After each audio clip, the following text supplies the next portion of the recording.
Primeiro livro de Samuel, capítulo 19, eu vou ler do versículo 1 ao verso de número 7, diz assim o texto: Falou Saul a Jonatas, seu filho, e a todos os servos sobre matar Davi. Jonatas, filho de Saul, muito afeiçoado a Davi, o fez saber a este, dizendo: Meu pai Saul procura matar-te. Acautela-te, pois, pela manhã, fica num lugar oculto e esconde-te. Eu sairei e estarei ao lado de meu pai no campo onde estás. Falarei a teu respeito a meu pai e verei o que houver e te farei saber. Então Jonatas falou bem de Davi a Saul, seu pai, e lhe disse: Não peque o rei contra o seu servo Davi, porque ele não pecou contra ti, e os seus feitos para contigo têm sido muito importantes. Arriscando ele a vida, feriu os filisteus e efetuou o Senhor grande livramento a todo Israel. Tu mesmo o viste e te alegraste. Por que, pois, pecarias contra sangue inocente, matando Davi sem causa? Saul atendeu a voz de Jonatas e jurou: Tão certo como vive o Senhor, ele não morrerá. Jonatas chamou a Davi, contou-lhe todas estas palavras e o levou a Saul, e esteve Davi perante este como dantes. Oremos. Eterno e glorioso Pai, Deus amado, Pai do nosso Senhor Jesus Cristo, nós exaltamos a Tua majestade. Glorificamos ao Senhor, porque um dia o Senhor nos retirou das trevas, nos trouxe para o reino do Filho do Teu amor, onde tens, ó Deus, nos abençoado, tens nos cercado de bênçãos sem medida, e tens se agradado, Senhor, em falar ao nosso coração, quando nos reunimos no dia do Senhor, e a Tua palavra é pregada. Que nesta manhã o Senhor venha falar conosco graciosamente, instruindo, Pai, o nosso coração para a Tua própria glória, em nome de Jesus, amém. Meus irmãos, o capítulo 19 do primeiro livro de Samuel, mais uma vez trará um confronto entre a linhagem da serpente e a linhagem da mulher. Desde Gênesis 3,15, desde o anúncio que o Senhor fez de que da linhagem da mulher viria aquele que iria esmagar a cabeça da serpente, você vê Satanás tentando eliminar a linhagem da mulher. E o representante desta linhagem, aqui em 1 Samuel, é exatamente o rei Davi. Lembre-se aí que Saul, que foi escolhido para punição do povo, já havia sido rejeitado pelo Senhor, que buscou para si um homem segundo o seu coração. E quanto mais bem sucedido Davi ia em suas batalhas, começando lá na vitória de Golias, até as outras investidas contra os filisteus, quanto mais ele era celebrado pelo povo, mais Saul compreendia que aquele possivelmente era o homem segundo o coração de Deus, que iria tomar então o seu lugar no trono. Por isso então ele tenta mais uma vez aqui acabar com a vida de Davi. O rei Saul, apesar de ter sido rejeitado pelo Senhor, está tentando de toda forma manter o seu reinado em detrimento do reinado estabelecido pelo Senhor. Saul então está, em outras palavras, contra o reino de Deus e contra o ungido do Senhor. Saul é o homem que neste momento da história está se levantando contra o reino, se levantando contra o ungido. Pelo menos 3 vezes aqui neste capítulo, Saul irá intentar contra a vida de Davi. E nesse momento, nos textos ou nos versos que eu li nessa manhã, você verá que Davi contará com a ajuda de Jonatas. Mais à frente, ele contará com a ajuda da sua esposa Mical para escapar de Saul. Esta é a primeira investida de Saul contra Davi nesse texto. E a narrativa mostra como é que você demonstra amor pelo Salvador. Como é que você pode demonstrar amor pelo seu Salvador? E a primeira lição no texto é que você demonstra amor pelo seu Salvador, colocando-o em primeiro lugar na sua vida. Perceba os detalhes do que está acontecendo aqui. Veja o que faz Saul, aí logo no comecinho do verso 1. Falou Saul a Jonatas, seu filho, e a todos os servos sobre matar Davi. Falou Saul a Jonatas, e então o narrador, ele faz questão de destacar, seu filho. Saul, mesmo sabendo da afeição de Jonatas por Davi, mesmo sabendo da afeição de todo o povo, da admiração que todo o povo tem a cada momento por Davi, fala abertamente acerca do seu terrível plano de acabar com a vida de Davi. Mas você precisa atentar para os detalhes. Primeiro, você precisa lembrar, e o narrador faz isso aqui, do laço afetivo que existia entre Jonatas e Saul. Jonatas não era apenas um guerreiro no exército do rei, ele era o filho do rei, ele era alguém que estava intimamente ligado ao rei, era um pai e filho.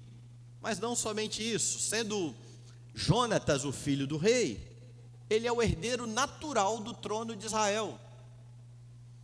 É este moço, seu filho, herdeiro do trono, que Saul então começa a contar os seus planos de matar aquele que está começando a fazer frente a ele no trono de Israel.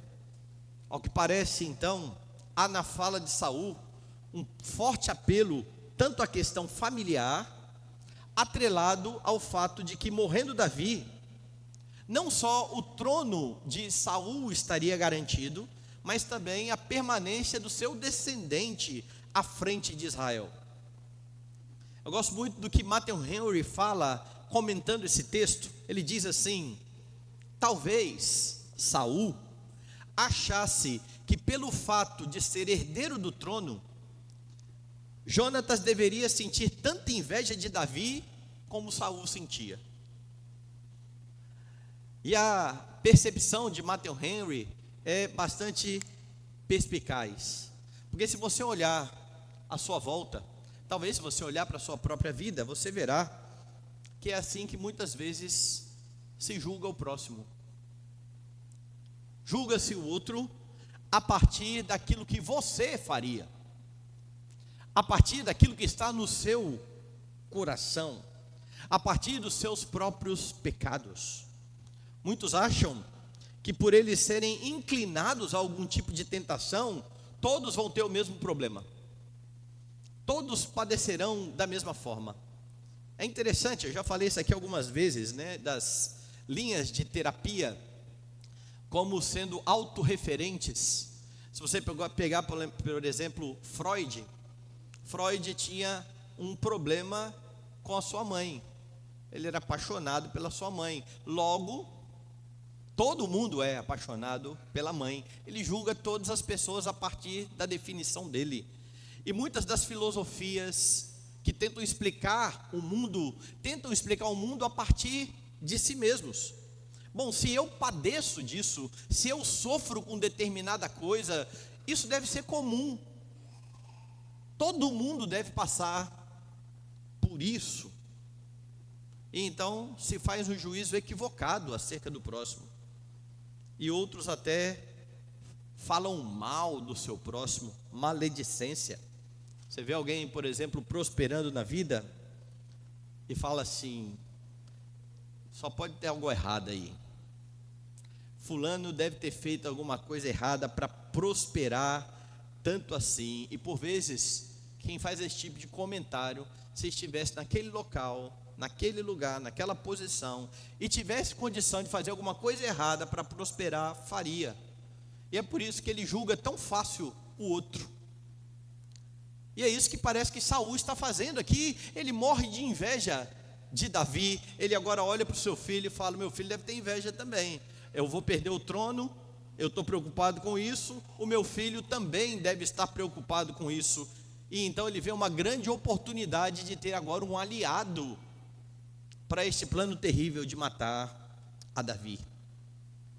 Mas imagine o quão tolo está sendo Saul, tentando lançar por terra o plano do próprio Deus, o plano eterno do Senhor. Entretanto, Jonatas, a despeito da afeição natural pelo pai, coloca o ungido de Deus em primeiro lugar.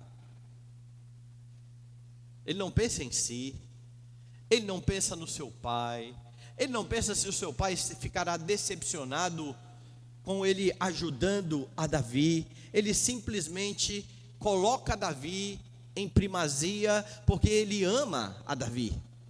E então ele trata de avisar a Davi daquilo que estava ocorrendo. Veja aí a parte final do verso 1. Jonatas, filho de Saul, muito afeiçoado a Davi, o fez saber a este, dizendo: meu pai Saul procura matar-te. Acautela-te, pois, pela manhã, fica num lugar oculto e esconde-te. Jonatas sequer considera a vantagem que ele teria sem Davi. Porque por mais que ele amasse Davi, não era pouca coisa que ele perderia se Davi ascendesse ao trono. Ele perderia a sua posição de família real. Mas ele ama tanto o ungido do Senhor, que ele está disposto a abrir mão de tudo isso. Ele declara toda a sua lealdade a Davi. Veja o verso 3: eu sairei, estarei ao lado do meu pai no campo onde estás, falarei a teu respeito a meu pai, e verei o que houver, e te farei saber. Davi, eu estou com você. Davi, eu vou te manter informado de tudo que o meu pai está tramando contra você. E é somente depois dele estar bem certo de que Saul nada iria fazer com o seu amigo, que ele chama Davi de volta do seu esconderijo. Isso vai acontecer no fim do texto, no verso 7. Jonatas chamou a Davi, contou-lhe todas estas palavras e o levou a Saul, e esteve Davi perante este como dantes. Perceba então que o amor de Jonatas por Davi é colocado à frente da sua relação familiar e da sua carreira, aqui entre aspas. E a pergunta nessa manhã é a seguinte: é desta maneira o seu relacionamento com o Senhor Jesus Cristo, o ungido do Senhor, aquele que é o seu Salvador? Parece que há no coração de Jonatas, além da admiração pelo guerreiro que era Davi, gratidão. Foi Davi quem salvou o povo do gigante. Foi Davi que arriscou a sua vida a fim de que Israel fosse salvo. Jonatas parece considerar tudo isso. E você? Quando você lembra do Salvador morto em seu lugar, como é que você o considera? O amor que você declara por ter por Jesus tem levado você a colocar o Senhor Jesus Cristo em primeiro lugar em sua vida? Porque há muitas pessoas, meus irmãos, que dizem crer em Jesus, mas que não têm, por exemplo, coragem de professar publicamente a sua fé, com medo de magoar sua família, que tradicionalmente é de outra religião ou de uma seita pseudo-cristã, e eles encontram a verdade do Evangelho, dizem amar a Cristo, mas vão dizer: se eu tomar essa decisão, se eu for para a igreja, eu vou magoar muito a minha mãe, o meu pai, a minha família. O que minha família vai pensar? Nós estamos há tanto tempo nessa religião, é uma cultura da nossa família. Eu serei visto como um traidor da minha família, e mesmo dizendo amar o Senhor, por temor da família, não professa a sua fé no Senhor Jesus Cristo. Talvez você já tenha visto isso na sua caminhada cristã. Eu já vi isso acontecer algumas vezes. Mas você que já está com o Senhor, que caminha na igreja, que já professou a sua fé, não está longe de cometer o mesmo problema, o mesmo erro. Por vezes, Jesus é colocado depois dos filhos, depois dos cônjuges, depois dos amigos. E eu poderia dar vários exemplos aqui. Por exemplo, pais que não cumprem a ordem bíblica de disciplinar os seus filhos, porque eles têm medo de perder o amor dos seus filhos. E isso acontece muito mais com homens do que com mulheres. Porque as mulheres, por estar muito mais tempo com os filhos, acabam muitas vezes tendo de fato corrigir. Elas entendem que não tem outro caminho. E aí os maridos, muitas vezes mais longe, né, dos filhos, mais tempo longe dos filhos, quando chegam em casa e precisam disciplinar os seus filhos, vão pesar e falar assim: eu já não estou em casa.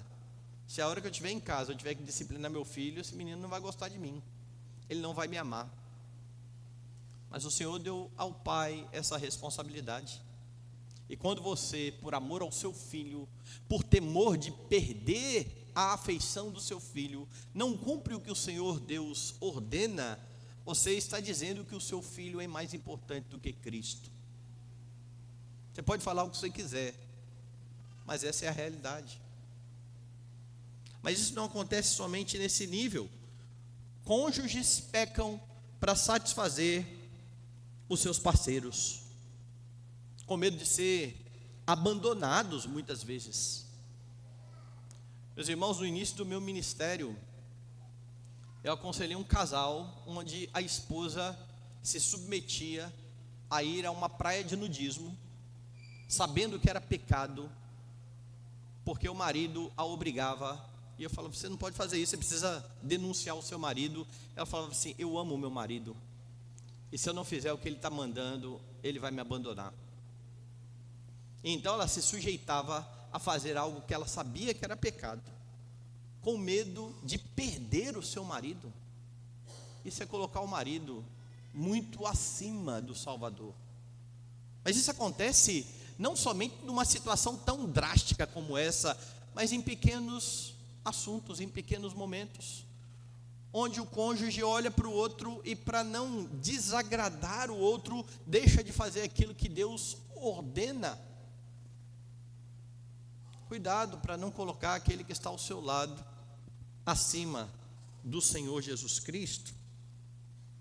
Há também os crentes que faltam os cultos do dia do Senhor, porque eles foram convidados aí pelos seus amigos para algum aniversário, para alguma festa, na hora do culto, e se eles não forem, os amigos vão ficar muito chateados. Então é melhor faltar o culto do que magoar o amigo. Ou quando você recebe alguém na sua casa, e essa pessoa não quer vir à igreja, e você fala: o que eu ia fazer?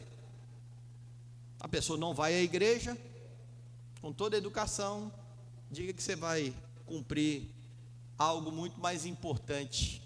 Vá ao culto, e depois volte e trate bem as suas visitas, convide-as para estar com você no culto. Mas quando você inverte, você está dizendo: não, é muito melhor agradar a minha visita do que cumprir a ordenança de me reunir no dia do Senhor, aquilo que Deus convoca a sua igreja. E como eu disse, eu poderia citar aqui muitos casos. Mas estes aí servem de exemplo para que você avalie se o Senhor Jesus Cristo tem sido colocado em primeiro lugar na sua vida.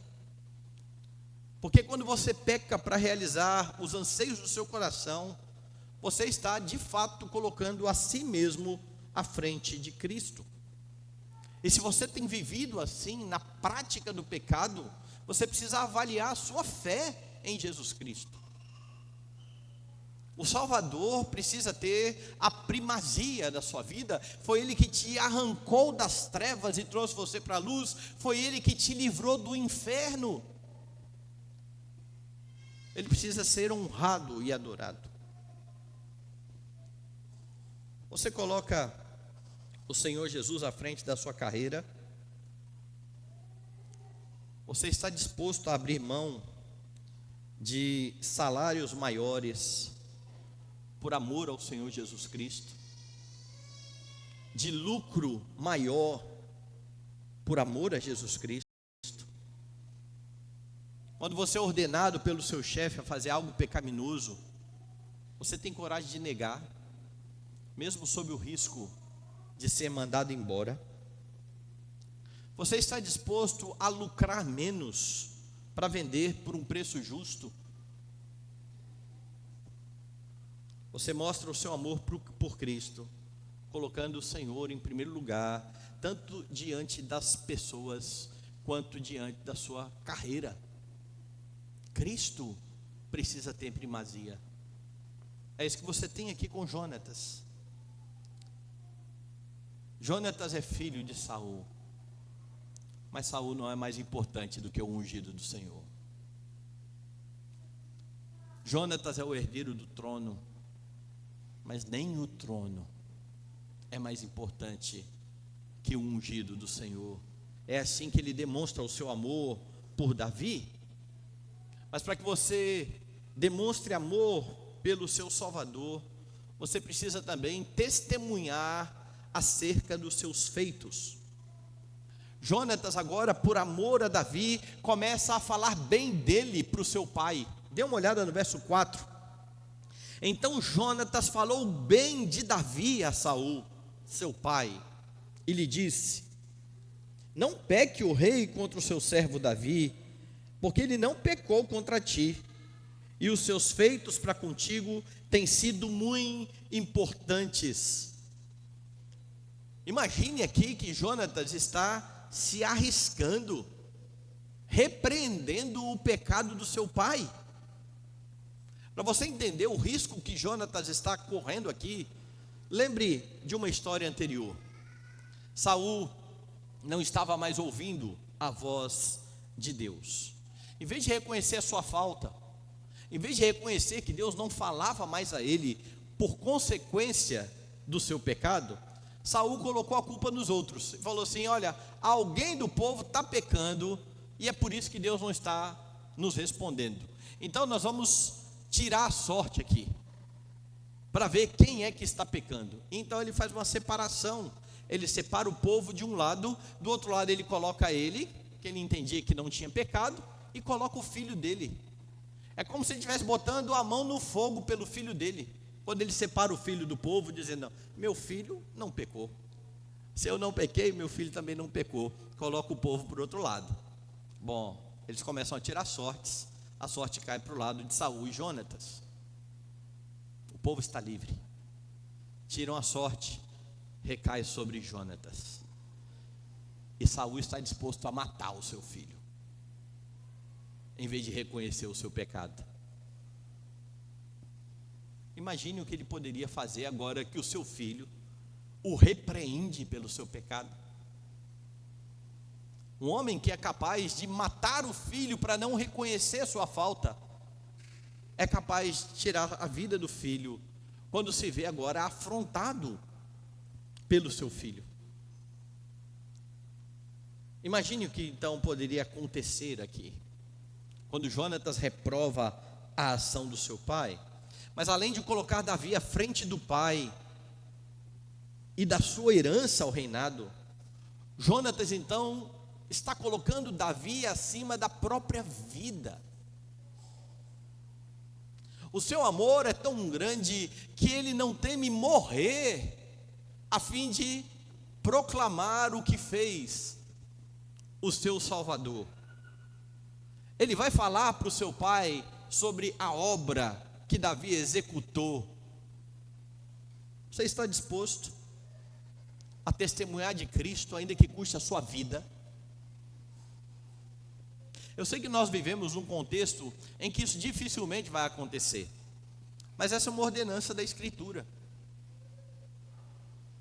Os servos de Deus, eles precisam dispor até da própria vida por amor do seu Salvador.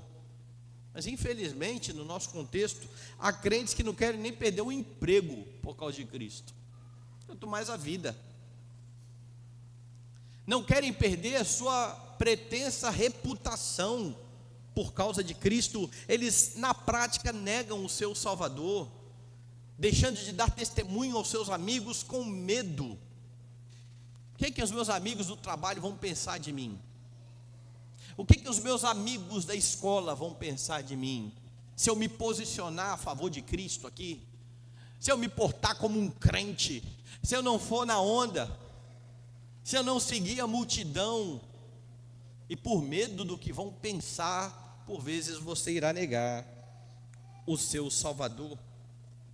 Nós vivemos na nossa nação, meus irmãos, um tempo em que a agenda progressista, ela avança cada dia mais. E muitos querem empurrar essa agenda goela abaixo dos crentes.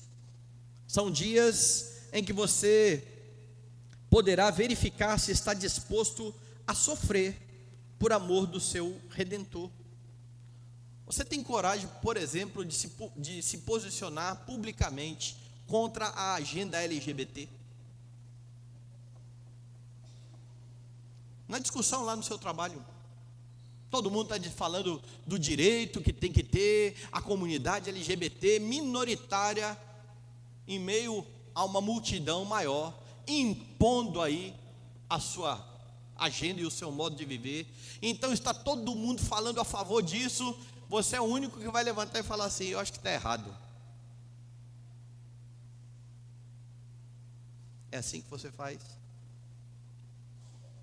Ou deixa isso para depois, não vai mudar nada mesmo, a minha opinião não vai fazer a menor diferença, isso só vai servir para eu queimar o meu filme? Meus irmãos, Jonatas está aqui testemunhando de Davi, e ele apresenta motivos para ter repreendido o seu pai. Qual a razão que ele vai apresentar? Não havia pecado em Davi contra o rei. Davi não fez nada contra Saul.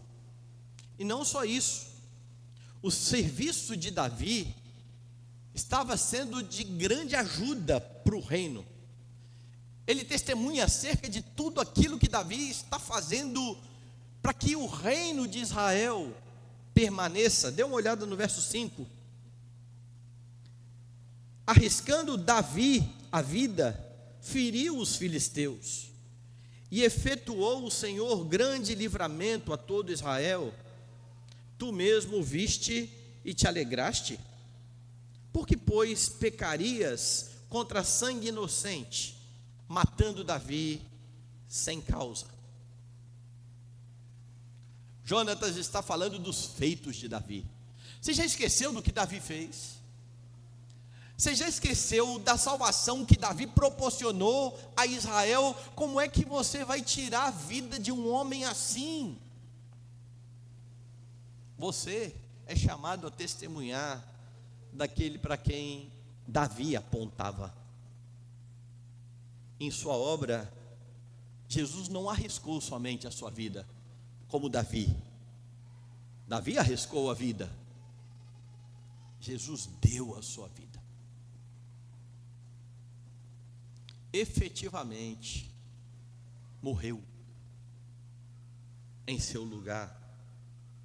Ele se entregou a fim de que Deus livrasse você da ira vindoura. Jesus derramou o seu precioso sangue a fim de trazer salvação e alegria ao seu povo, mais do que Davi trouxe a Israel. E esse é o testemunho que você precisa dar acerca do seu Salvador. Testemunho, meus irmãos, de Jonatas acerca de Davi, aplacou aqui, pelo menos temporariamente, a ira de Saul. Depois do que Jonatas argumenta, Saul faz um juramento, que você sabe que ele vai quebrar logo logo. Ele vai mais uma vez tentar matar Davi. Mas por hora, diante do que Jonatas está falando ao seu pai, veja o que diz Saul, verso 6.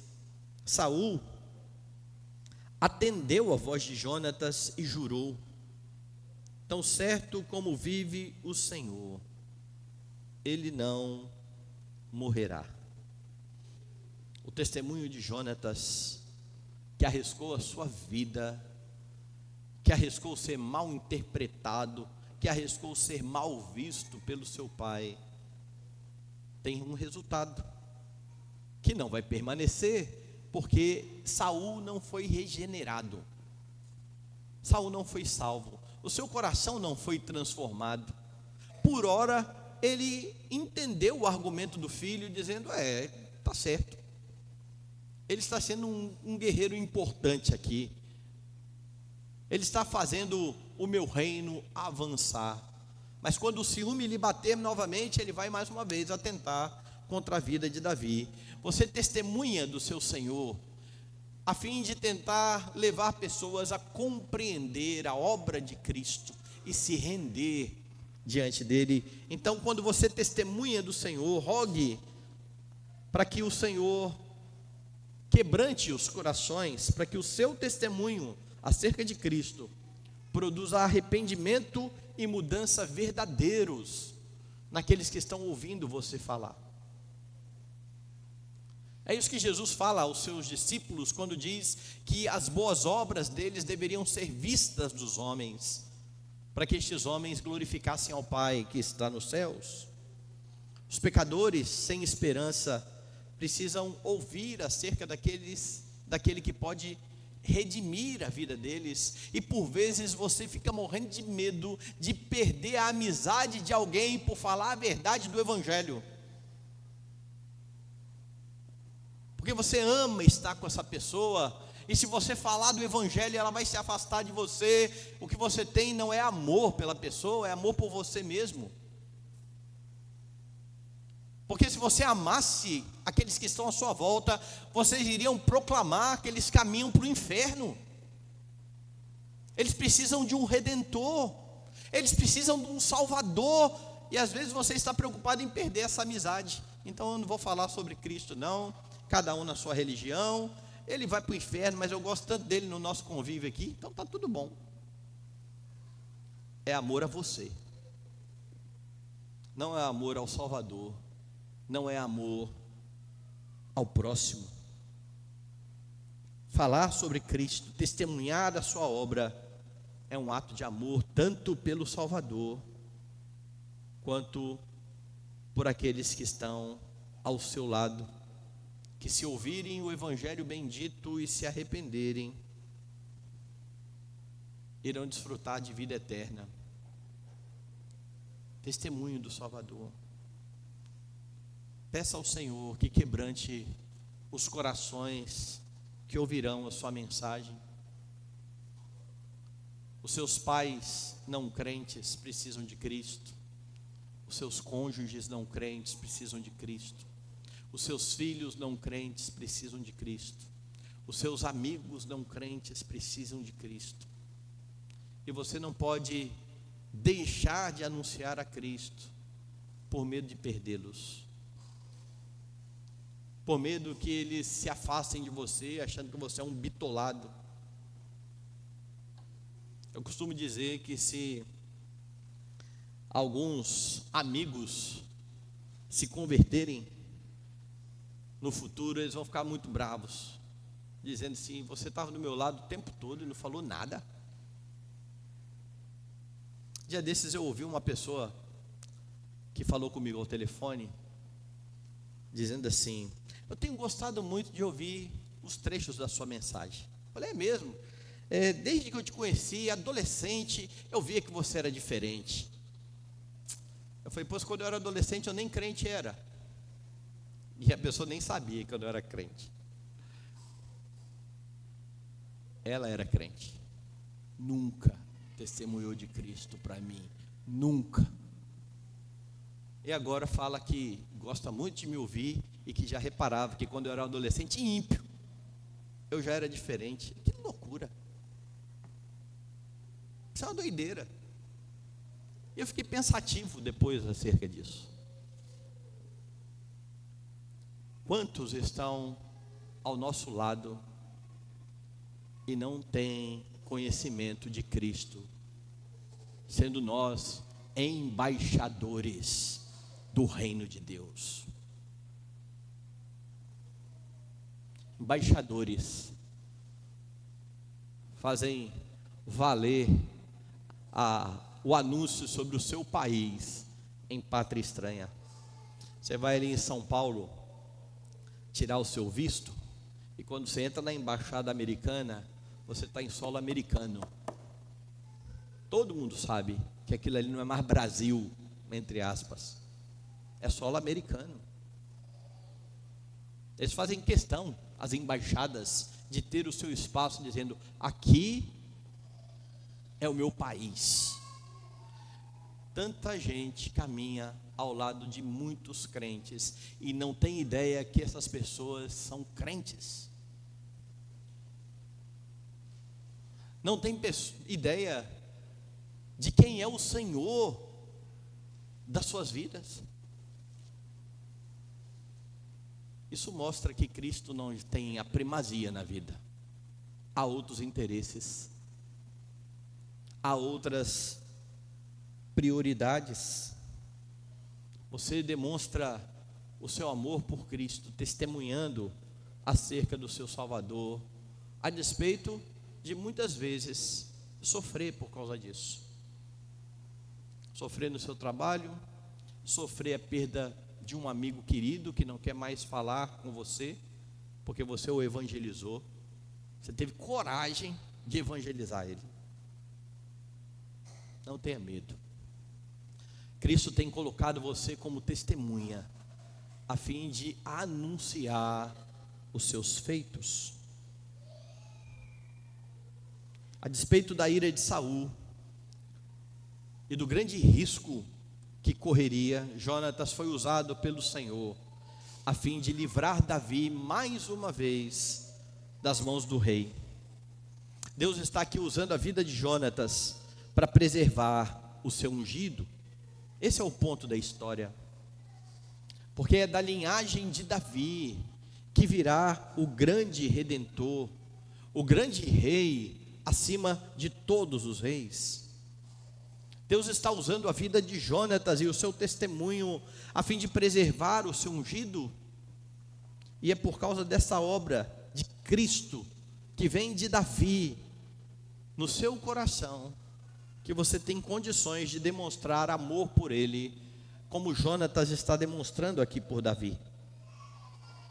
Porque tudo o que você faz em relação a Cristo, não é por sua própria força, mas por aquilo que Ele está fazendo na sua vida. Primeiro, salvando você do inferno. Segundo, santificando a sua vida e tornando você cada dia mais parecido com Ele mesmo. Então, estando Cristo em você, você precisa demonstrar amor pelo seu Salvador, colocando-o em primeiro lugar. Infelizmente, muitas vezes, você vai amar mais a você mesmo, em vez de obedecer ao Senhor. Você irá pecar contra o Senhor. Nesse momento, lembre-se que o seu Salvador é rico em perdoar. Se você tem agido desta maneira, coloque o seu pecado diante do Senhor. Peça a Ele que tenha misericórdia de você. Peça a Ele que purifique a sua vida e que dê a você condições de viver de modo digno do Evangelho, a fim de que todos aqueles que estão à sua volta entendam como Cristo é importante para você E por que Cristo é importante para você? Por que você vai tanto à igreja? Por que domingo, em vez de ir à praia, você está na escola dominical? Em vez de ir para o shopping ver o jogo, você vai de novo no culto? Vocês são malucos? Não, nós amamos o Redentor. Nós precisamos ansiar em conhecer o Redentor, em ouvir a proclamação da obra do Redentor, de tudo aquilo que Ele fez em nosso favor.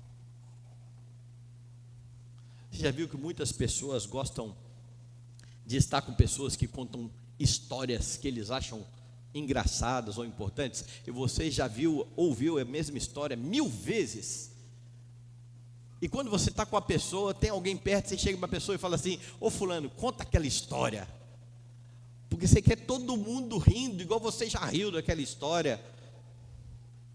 E por que a gente não faz assim com o Evangelho?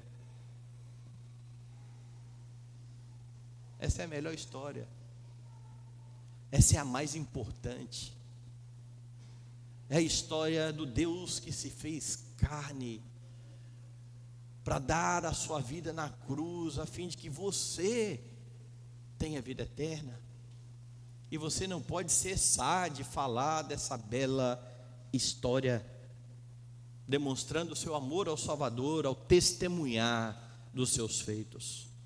Essa é uma das razões do seu chamado: glorificar a gloriosa obra de Cristo, a fim de salvar e santificar um povo escolhido,